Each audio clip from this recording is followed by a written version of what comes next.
let's walk the walk, okay? If we're going to call ourselves a community that wants locally grown food and wants healthy food options, let's allow people to do it, okay? Obviously, no roosters. That's a good point, Charlie. I don't think that the House bill, I think there's a House Bill 382 or something that's in a committee right now that might go a little further than we want, which may actually allow goats in urban environments, which is probably not the best idea. But I think as a community, we need to really pay attention to these things. If we're going to say that we are something, if we're going to say that we want to be a visionary, leading community in Georgia and in the nation, then let's act like we're visionary and act like we're leading the nation. All right, I'm going to pull a John Kerry here. The last town hall that we had, I said that I would not allow chickens. And it stems from a childhood story. I'm from South Georgia, and we got a lot of chickens. And my grandparents had chickens, and they chased me. So, I don't want to see. I don't want to see a pileup on in downtown Athens because chickens are coming out into the road. I will allow them for the simple fact that if we are regulate that they are kept confined and they are not allowed to run around like they are in South Georgia. Well, I'm going to do like Glenn do an almost John Kerry, but I'm not going to change my position. Everybody in Athens that bought homes in single-family neighborhoods knew that livestock's not allowed in single-family neighborhoods. And the problem we get into, we can't even decide what to do with cats. And now we're going to start trying to regulate chickens. And there are some configurations of yards within single-family neighborhoods where a few chickens would be totally unobtrusive and not a problem to neighbors. But there are other areas where the configuration of the houses are such that there's no way you would not have smell, you would not have interference with your neighbors from chickens. And I never say never because I'm open-minded. I'm open to people convincing me that I'm wrong, but I've got to be shown a way that it can be done where you do not infringe on your neighbor's rights.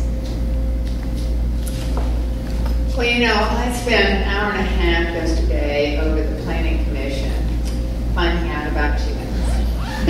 And I have been saying that I am pro-chicken, but I'm anti-rooster. And that kind of stems from our neighborhood. Spencer and I share a neighborhood that has shared this problem.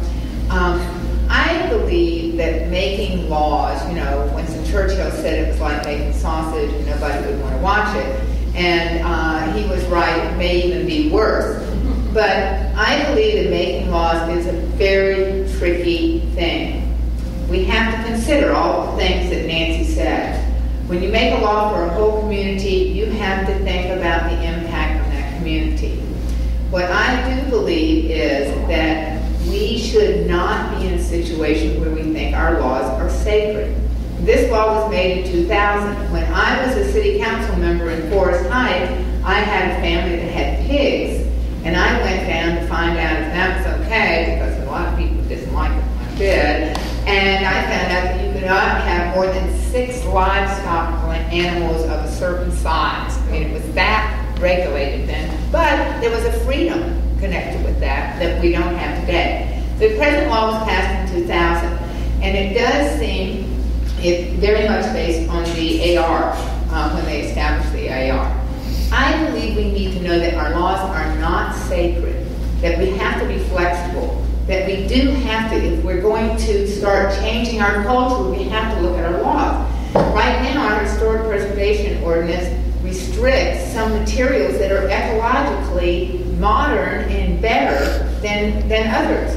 We need to recognize that when we see those problems and be flexible. Instead of saying just say no, we need to say yes if, and move our community as fast as our society moves.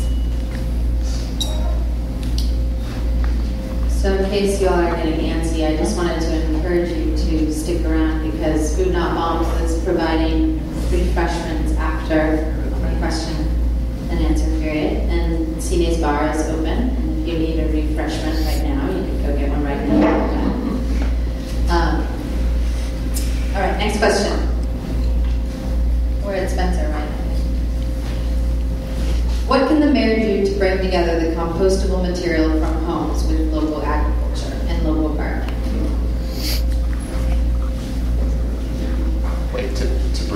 bring to you, I guess the question is really how can we connect the compostable material that homes and local gardens make with local agriculture? What do you think about compost? Okay. So I'm just trying to figure out the context of the question. I think what we're trying to figure out is I know a long time ago we used to have this big giant machine out at the landfill, and you could take a roof limb over there and you grind it up in a big giant grinder and spit it out. You could actually go to the landfill and fill up a truck and carry it to your house. I think what we want to get to is 50% is getting away from 50% of our landfill is filled up with compostable materials. And we've seen what we had to do recently is spend millions of dollars to expand our landfill. It's only going to last for whatever, a very short amount of time relative to how long it's been there. And if we can get to composting more materials from individuals, from businesses, restaurants, a lot of compost in restaurants. I know it's kind of a pain if you're a restaurant owner.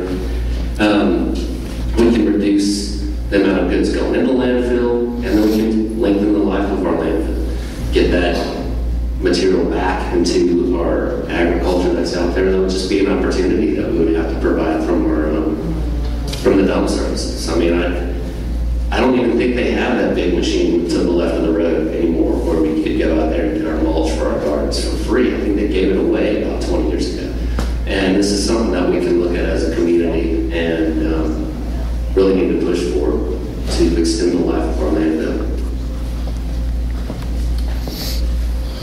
I would have to agree. I mean, whatever we can do to encourage that would honestly help our community, save us money in the future, replenish our environment, etc. Before my husband died, we actually composted ourselves, but after he died, he ate out all the time. So I didn't create enough waste to compost. Actually, a similar question just came up in one of our earlier forums here at I believe the first one here at Summit. And after that, I talked to Jim Corley, our solid waste director, to find out about the feasibility of composting edible foods, food sources. And he's actually already working on a project to do that. And I'm very proud to say that I've been part of local government for a long time, and we're already working on it. I think we've done a great job in this community on lots of things. But composting is something that has been really slow. We've been working on it since 1993, because I know when I ran the second time, I said, we're going to start this program with all the downtown restaurants and their grease and everything. So it's taken, I don't know why it's taken so long. Somebody once said I have the patience for democracy, and sometimes I don't know if I really do. Because you do get frustrated, but our staff deals with technical problems that you and I, because of the scale. And hopefully they do it right, and the technology is changing all the time. Bill Sheehan is the name of a scientist that used to be at the university that's currently working all over the nation to move communities forward beyond recycling. I have on my website that I want to expand recycling, and I do. But the reality is that he just has made me aware of the fact that there's a new movement among the National Conference of Mayors just approving it, and you're nodding because you are probably ahead of me, but it's called the Producer Responsibility Model. And it really puts the responsibility back on the manufacturer of the product to add to the price and reimburse communities for what it takes for them to recycle. It's a huge paradigm shift. It's one that I want to be educated about. The point is that every day we have to get on top of and stay in touch with the changes that are potentially going to happen. Before we make huge investments in the next level of the landfill or in doing single stream recycling, we really need to look at whether or not there are other options out there. I feel like this is a community, we have so much expertise. This is a community that can stay ahead. I think we need to look at where we are and what we are doing now and why it's not working.